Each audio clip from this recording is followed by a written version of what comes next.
सांगा. Hello hello sir. हा. माझा गट नंबर 369 आहे.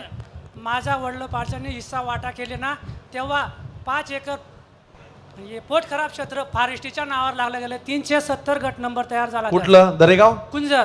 कुंजर. बंडू बाबूलाल पाटील कुंजर. कस काय लागलं फॉरेस्टच्या नावावर? त्या आमच्या वडिलांनी वाटणी केली. त्यांनी वाटणीत पोट खराब लावला नाही ना ते फॉरेस्टाने त्याचा ताबा करून 370 हा मोठा गट नंबर आहे का? हो किती एकराचा आहे? 22 एकराचा गट नंबर आहे.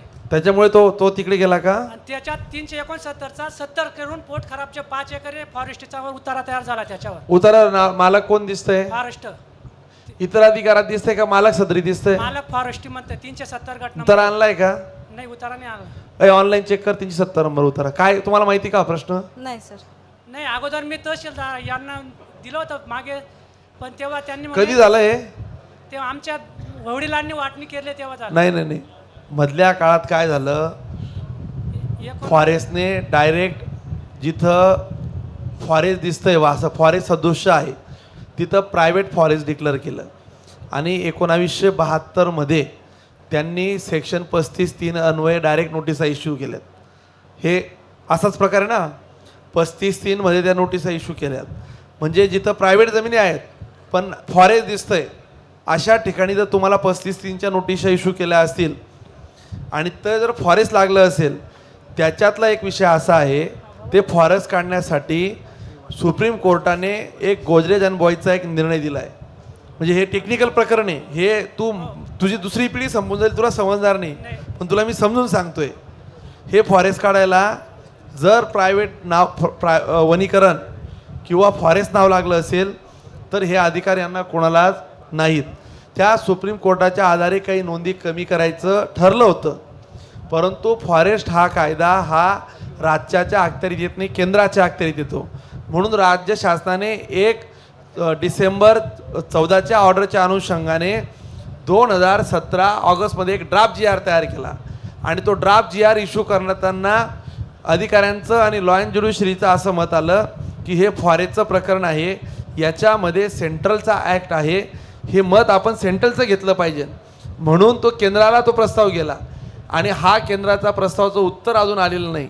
हा जेव्हा प्रस्तावाचं उत्तर येईल जवळजवळ 10 ते 15 हजार हेक्टर जमीन फॉरेस्टमधून सुटू शकते प्रायव्हेट फॉरेस्ट त्या सुप्रीम कोर्टाच्या निर्णयाच्या अनुषंगाने.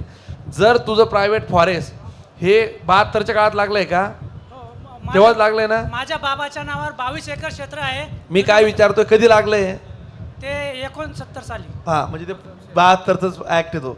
मग ऐक 35(3)ची नोटीस तुला आली होती का? ते माझ्या वडिलांना माहित का बाबांना माहित.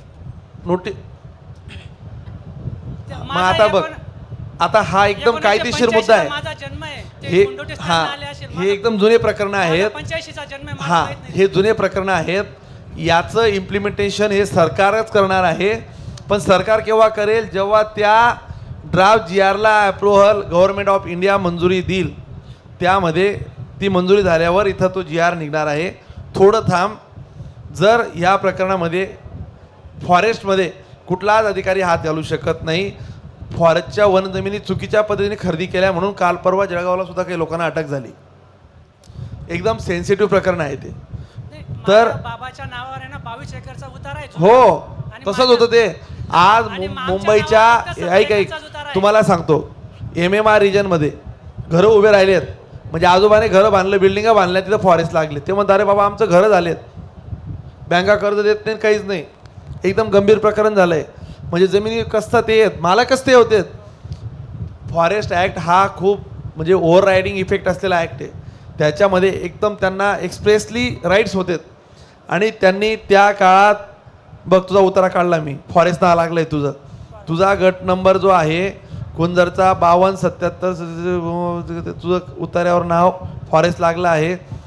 सक्षम प्राधिकाऱ्यांच्या पूर्व परवानगीशिवाय हस्तांतरास बंदी पान नपा प्राधिकरण ग्रामपंचायतीकडे वर्ग जमीन फेरफार नाही. शेवटचा फेरफार तुझं फॉरेस्ट डायरेक्ट नाव लागलेलं आहे.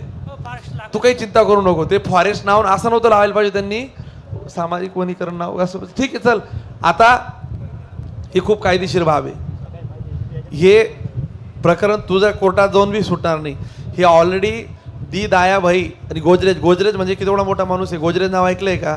त्याची मुंबईला 422 नंबरचा सर्वे 2000 एकरचा सोडवण्यासाठी तो आणि 19 लोक सुप्रीम कोर्टात होते. फक्त 19 लोकांना सोडलं आणि हायकोर्टात जे लोक गेले त्यांनाच सोडले. हे फॉरेस्टच्या प्रकरण खूप सेन्सिटिव्ह आहे. तू एक दिवशी निवांत ये, तुला मी समजून सांगतो. ठीक आहे, आलं लक्षात? धन्यवाद.